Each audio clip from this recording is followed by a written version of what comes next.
All right, so with the T34 build, there will be figures again. Obviously, these are not going to be the tankers, but the scene is going to be a tank moving down, or moving across the scene, and it will have 5 figures walking with him. So again, another use of MiniArt. These are the Soviet Infantry. You can see what they are, and yeah, theoretically, this is pretty straightforward, just like they always are. You're instructing. Basically, there is. Here's your painting guide. These are the detail stuff that comes with it. And let's pull out, and just like most of the stuff in MiniArt, you get them in a bag. And it looks like you actually have a sprue map that tells you what's what. Now the things that way these are is like each of the individuals, each miniature is the same letter. So like figure, here we go. So like this one here, right? The officer is figure A. So, it would be the like AAA, right? So this is kind of nice to have. So I'm just going to take a look at the sprues here. I'm bringing down. Let's take a look at them. And actually, I'm going to bring them to here so I can actually take a look there.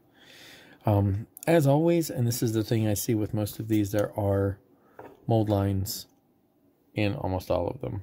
So there is cleanup to do, but it's in places where you can get the work done. Let's take a look at the face. Face is actually pretty well molded. The details on the shirts and the clothes are actually fairly well molded. These aren't like the old Tamiya miniatures that are all soft and mushy. Those pouches, those ammo pouches are looking pretty nice. Let me get it to focus here. There we go. So, yeah, I'm actually kind of happy with the way those look.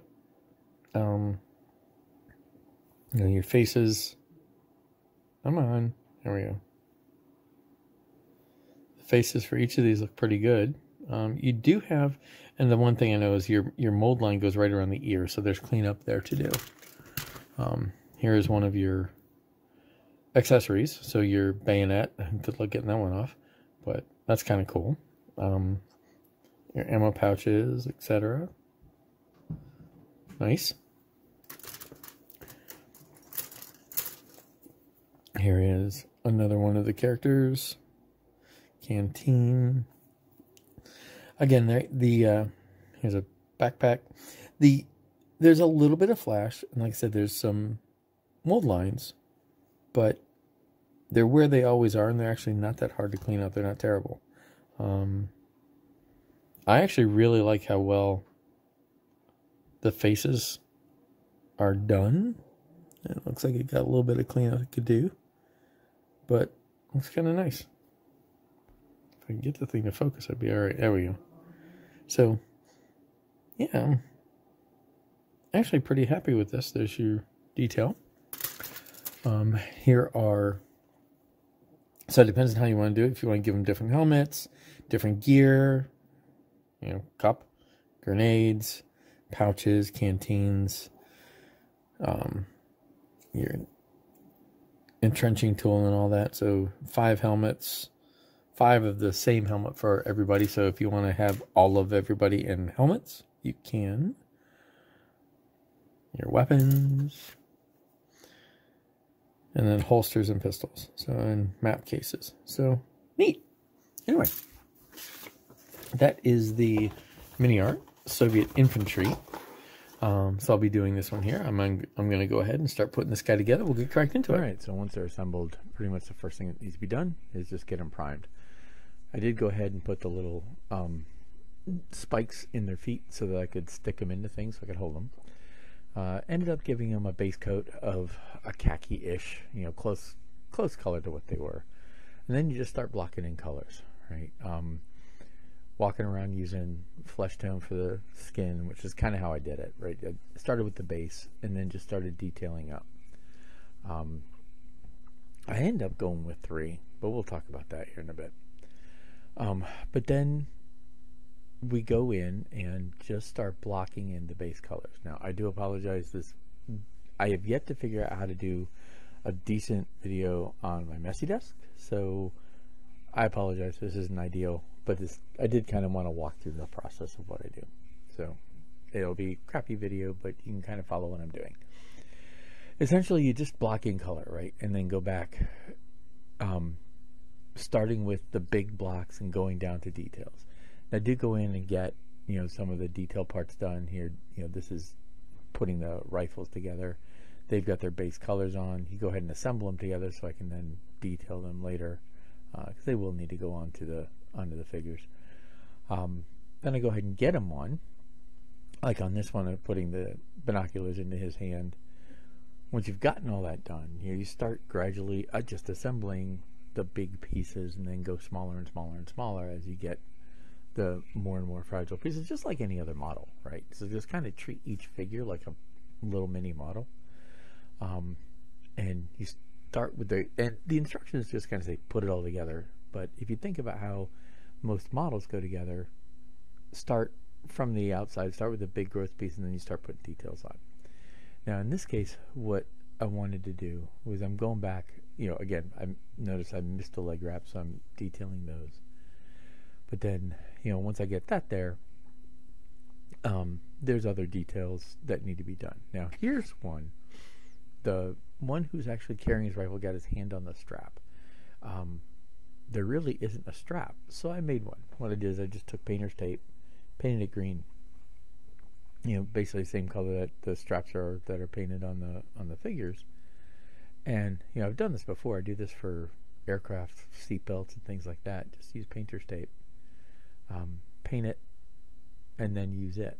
So first thing I'm going to do is I get the one side done.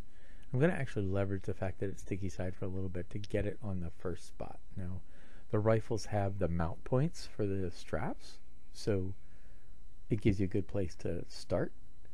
Once that's in there, go back, make sure it's gonna where it kind of wants to fit, make sure I have it at the angle I want, grab some CA glue, super glue, whatever you want to call it, how you call it, CA, and just hit it with a quick dab. Now, one of the things I've noticed is it would be ideal, in this case I gave it time to dry, but we're going to talk about hitting it with kicker here in a little bit.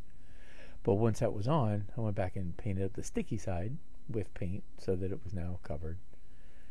And I let it dry for a little bit until I get the rifle positioned where I want it. And then I'll let all that cure up for a bit before I come back. And then it was a matter of putting this. Now here's where things get a little funky. You need to pull it a little bit tight. It's kind of like doing rigging almost.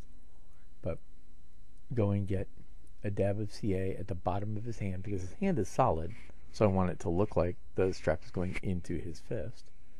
So I'll take that right up to that point, and then use my awl to hold it in place to get it into that spot.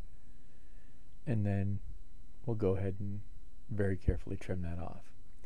Now to put the next part on, it needs to sort of stick on. Like there's not like a big spot for it to stick. It just has to kind of touch and stick. And this is very much like doing rigging. And in this case, what I end up doing, get the angle again to look right, and I get it dabbed in, but what could really help is kicker. And kicker actually makes things hold a lot better, last longer.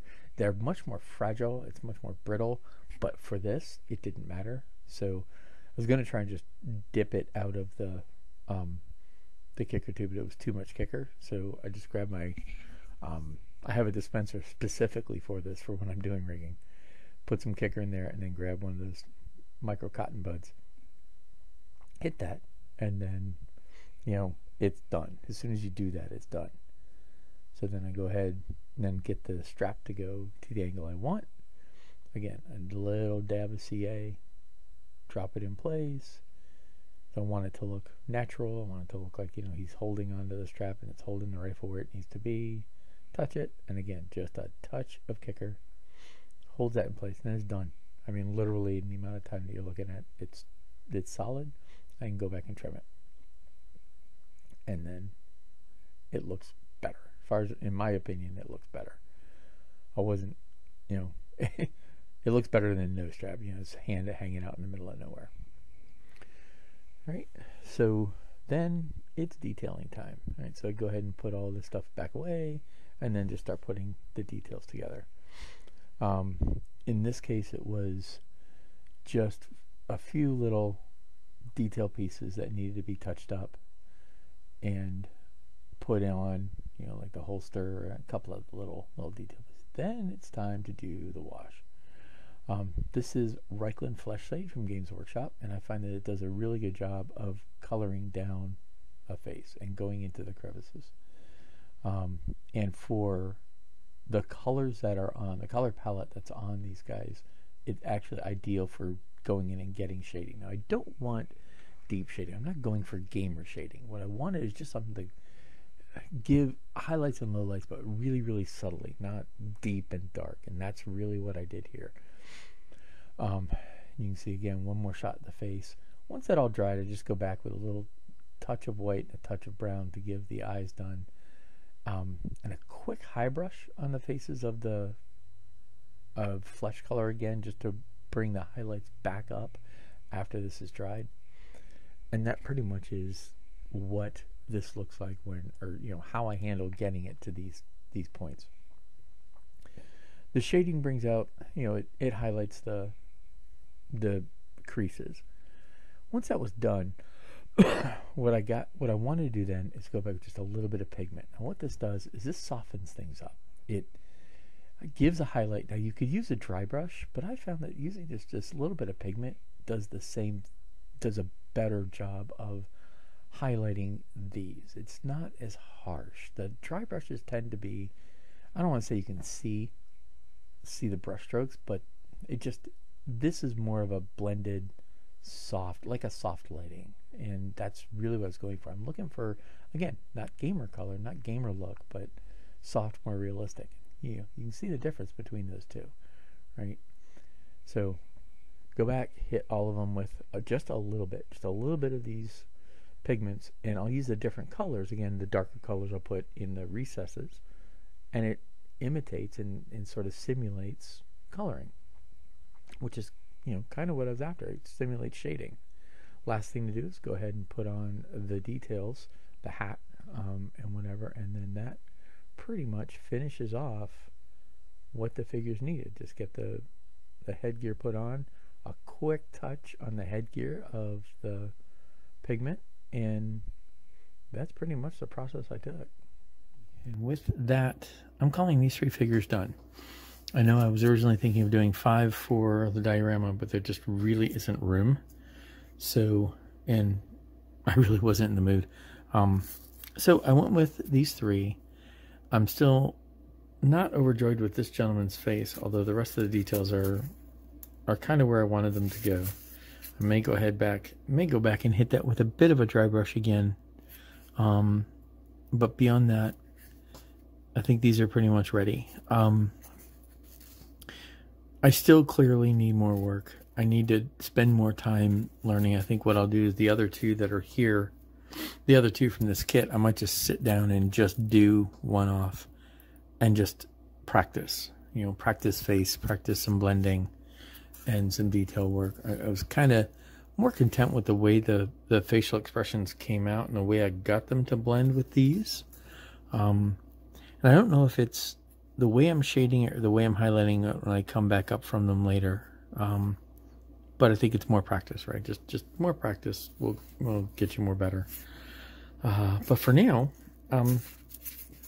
that's kind of how I did these, and I feel like it got me to a pretty decent result. Like I said, I see everything that's wrong with it. I see all the darkened shading, you know, putting the darker pigments underneath, you know, here to shade those down more, I think helped.